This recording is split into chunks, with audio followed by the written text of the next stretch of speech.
10 minutes. It's that S. How long I have been walking around the block for, and I still haven't seen another soul. Well, I guess that is what you get when you live in such a small town. Feels like this place was built in the middle of nowhere. I don't know why I moved here. I guess it just seemed like a good idea at the time. Anyways, now I'm home. My house is completely empty. No one is here except me. I guess that means I can finally work on my computer in peace. For some reason, it hasn't been working properly lately. Like every time I turn it on, I hear this weird noise. And last night was no different. I could hear it even from my bedroom. It was like someone was tapping away on the keyboard. Now that sounds crazy, I know, but whatever, it was stopped as soon as I stepped out of my room. So this morning I decided that I would fix the problem once and for all. I mean, if it was a ghost or something haunting me, well then I would be happy to get rid of it. But as I walk into my office, I see my computer turned on with the exact same message I left it with last night. It said hello. Hello. Who was typing on my computer? Was it a ghost? Had it come back? It was then that I noticed that my door had been open since last night. I walked over to the window and looked out into the garden. I had never noticed this before, but there was a strange set of tire tracks in the mud. They weren't very deep, so I couldn't make out the shape of the tires, but they were definitely there. I shrugged it off and went back to my desk. Then I heard footsteps outside. Footsteps? What was that supposed to mean? Wasn't anyone on this street.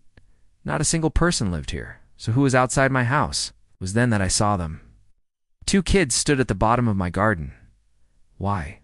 The question made no sense. How did they get there?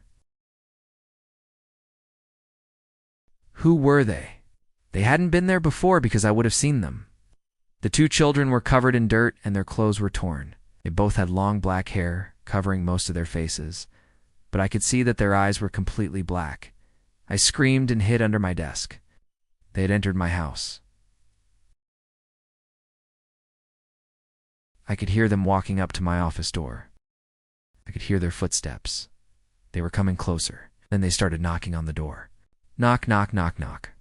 Who was it? What did they want? The knocking got louder and more frantic. Knock, knock, knock, knock. Their voices echoed through my house. They were shouting now. Let us in, let us in, let us in. I think I passed out because the next thing I remember is waking up on my floor. I must have stayed there for hours. I don't know how long, because I didn't have my phone. Then I slowly got up and walked over to the door. When I opened it, the children were gone. I walked out into the garden, but I still couldn't see them.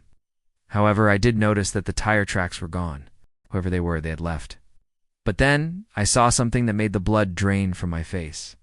There was a single black eye staring back at me. It was imprinted in the mud. I screamed and ran inside. I spent the rest of the day barricading myself in my office, locking the door and turning off all of the lights.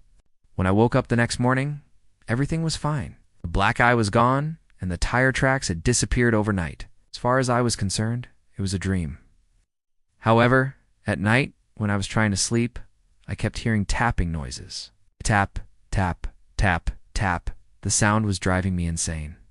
So I got out of bed and walked into my office. I turned on the computer and started typing. Tap, tap, tap. Someone was typing on my keyboard. I quickly turned the computer off and waited. And I turned it back on, and there was a new message on the screen. This one read, "Why did you run?" Tried to ignore it, but then the tapping started again. Left, tap, tap, tap. I quickly turned the computer off and decided to leave the house. I was going to go to a hotel and wait until the problem was solved. But when I walked out into the street, I saw the same tire tracks.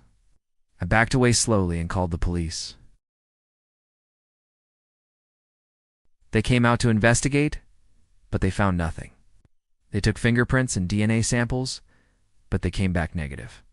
The police also checked my security cameras, but it turns out they were disabled. I ended up telling them about the children, but they thought it was just some kind of sick prank by a couple of teenagers. And the next day, the sun was shining. The sky was blue, the birds were singing, the tire tracks were gone. And as far as I was concerned, it was a dream. That is, until the next night, when I started hearing tapping again. Tap, tap, tap, tap. I got out of bed and walked into the kitchen. There was a note stuck to the fridge. It said, "You can't hide forever." I called the police again, but this time they sent a mental health professional. I knew they wouldn't believe me, but I had to try. The next day, I packed a bag and left the house. I went to a friend's house in another town and I told them everything. They were really supportive and said that I could stay there as long as I wanted. But then the next night, I started hearing tapping again. Tap, tap, tap, tap. I knew the children were coming for me. In the morning after, of course, not sleeping at all, I called the police again and told them that they had to do something. They finally agreed to put a camera in my office. But when I got back from work that night, I saw that the camera was already there. It had been installed, but it wasn't hooked up to anything. I asked the police if they had forgotten to plug it in, but they said that they never came back. There was also a new note on the wall. It said, "Soon I was scared." I felt like the children were watching me. Then I started seeing things out of the corner of my eye. I would turn around and there was nothing there. I knew I was being followed. One night I was woken up by footsteps in my closet. I got out of bed and quietly opened the door. There was nothing there. But the next day I found a doll hanging from my closet rod. It was an old raggedy doll, and it had no face. Then one night I was awoken by a loud crash. I got out of bed and found that my television had been smashed. There were also hundreds of tiny pebbles on my floor. Pebbles aren't supposed to make a loud crash noise. I called the police again, but by this point they just hung up on me. At this point, I was terrified. I didn't know what to do. So I put all of my furniture up against my door to make a barricade. I didn't want the children to get in. Then one night I was woken up by scratching. Scratch, scratch, scratch. It sounded like someone was trying to dig through my walls. I screamed and hid under my bed. Then suddenly, everything went quiet. It was too quiet. I knew that meant something bad was coming. Suddenly, my door burst open, and I saw the children standing there. They were smiling, and their black eyes were glowing in the dark. "Let us in," they said. "Let us in, let us in, let us in." I started crying and begged them to leave me alone, but they didn't. They started banging on my barricade. Bang, bang, bang, bang. I don't know how long they stood there for, but eventually they got bored and they left. But the next morning I found a new note on my door. It said, "We are coming back." I'm still waiting for them to this day. Whenever I hear a knock on my door, I think it's them. Whenever I hear tapping on my roof, I think it's them. I'm so scared. What should I do? Please help me. If you have any advice, please leave it in the comments below. I will read them all. If you enjoyed this video, please leave a like.